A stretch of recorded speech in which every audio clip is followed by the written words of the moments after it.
All right, let's hop into the next spot.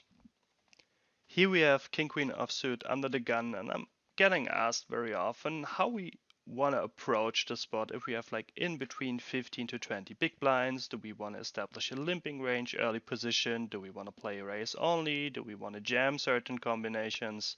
And let me say, like, first of all, it's a little bit dependent on which kind of stakes you play and how you think that the players behind you will react to aggression. So if you have a table which is very passive, then open raising a hand like pocket sixes or pocket sevens probably leaves you in a very dicey spot if two players are calling you and then you have a like very shitty multi-way hand out of position where you really struggle to realize the EV of your hand, which the hand has pre-flop. So um, dependent on the aggression of the table, I would tend to jam the bottom range, which has decent EV, and hands which struggle to realize their equity out of position, like to a very big margin. And besides of that, I think like open raising is the only strategy we want to play. Um, Limping, I don't think, is a thing. The point is that you're just losing too much EV in your top range if you don't open raise. So if you open raise, someone 3 bets, probably someone 4 bets behind, you're sitting here with your top range, you're always getting in a 3-way all in and say, oh, thank you with your kings. Or just like the simple argumentation that you open raise, and the big blind should definitely defend super wide here since your bounty will be very often in play.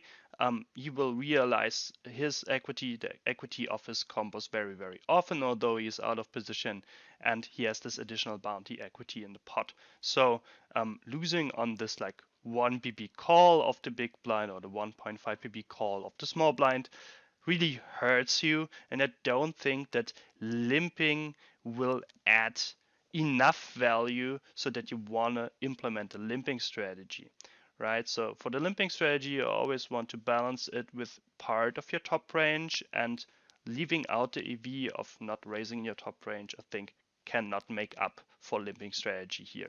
EP. Of course, I cannot prove it since I have no solver for a bounty for pre-flop, but I think the result will be that we want to play more or less raise only here.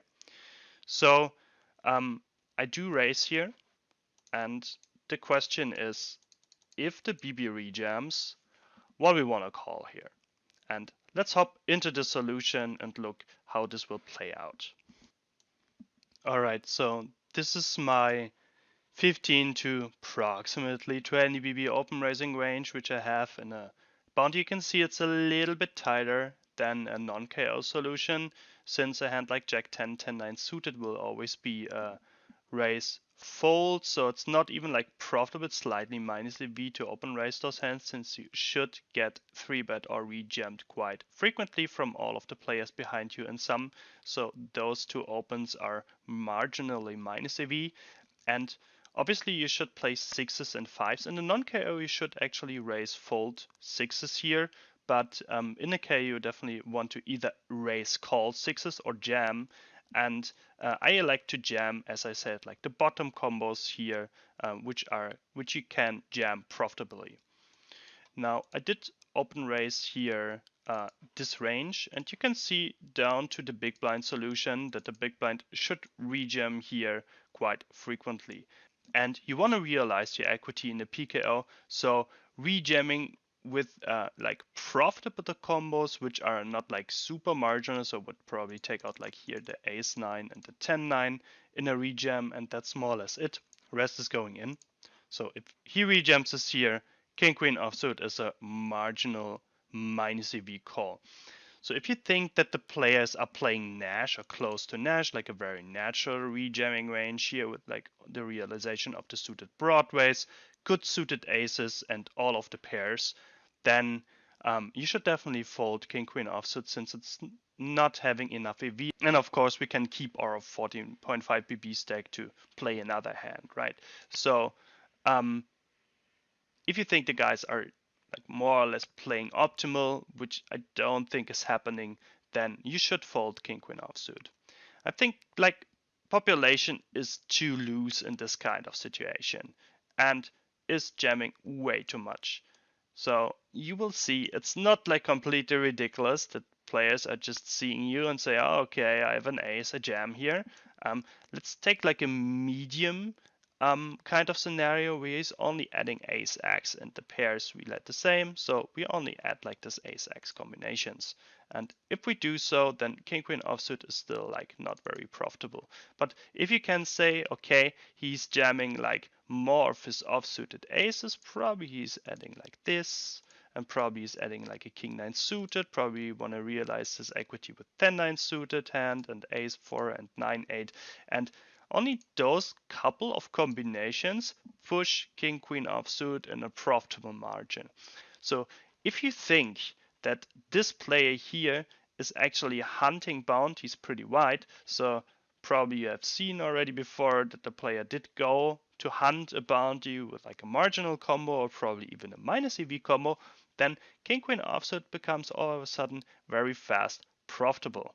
And you can see here in this scenario I did call, he did show ace deuce offsuit. So if he did jam ace deuce offsuit and you ace deuce offsuit here, and you probably can expect him to in the marginal EV range to be definitely in, right? So I think it's very player dependent. You should be very aware of this. This is a very player dependent spot. If you play against a tired player, if you play against a decent rack, I think like king queen offsuit is right on the edge and probably most of the times a fold. And if you play against like very bounty hunting people, then this is a snap fist bump call. So yeah, probably want to adapt in this kind of scenario, and this is like the only combo where you want to add, right? Probably here in the king queen suited type of hand you want to add, and yeah, the pairs we don't have in our range, but those pairs are definitely getting in. And you can also see from your raise calling range, right? So this is the range which you can raise call profitably. This is a tight range which you can raise call profitably, although the guy is rejamming here 20%. So I can rerun this, and the rerun is finished. And you can see against his 20% rejam, we are calling 12.7% of our range. While we are not opening wider, well, we have a lot of players behind us who can still like 3-bet us, call us, and which obviously like suppresses the EV. And this solution from HSC is obviously kind of skewed, so you cannot open raise obviously any two here in this kind of scenario. So king queen offsuit right on the edge if you want to call it, or you don't want to call it. Very player dependent. All right, last hand, Jack 10 suited in the bounty builder 530 again. Here the MP player is open raising. We're sitting on the button. We like to flag our Jack 10 suited. Big blind is jamming. Here's approximately 28 big blinds.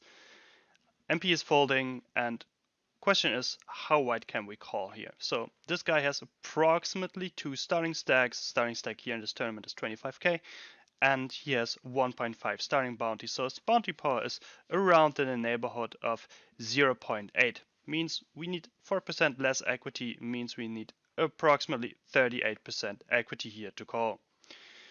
If you think that he's probably jamming a range like 6s plus, ace 9 suited plus, some suited broadways, sometimes jack 10 suited, then your equity is approximately 36% here, jack 10 against this kind of range, so we don't have enough equity.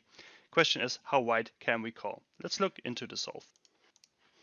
And here comes the solution, and you can see you should be very, very, very tight.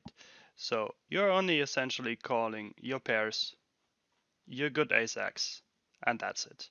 So even a hand like king queen offsuit is like burning a lot. King queen suited is like on the break evenish edge. If you want to call this combination, I don't mind. Big blind can be like 1-2 combos loser and then slightly profitable. King jack suited is a punt. Ace 9 suited is a punt. And yeah, so value only. The big blind jamming range does not make up for a wide call here. By the way, here my flattening range looks like this, so it's like very close, I think, to what a pre-flop solving solution is in a non-KO. I don't deviate as much since the open razor is so deep. We are pretty deep, so I'm playing more or less non-KO ranges only here.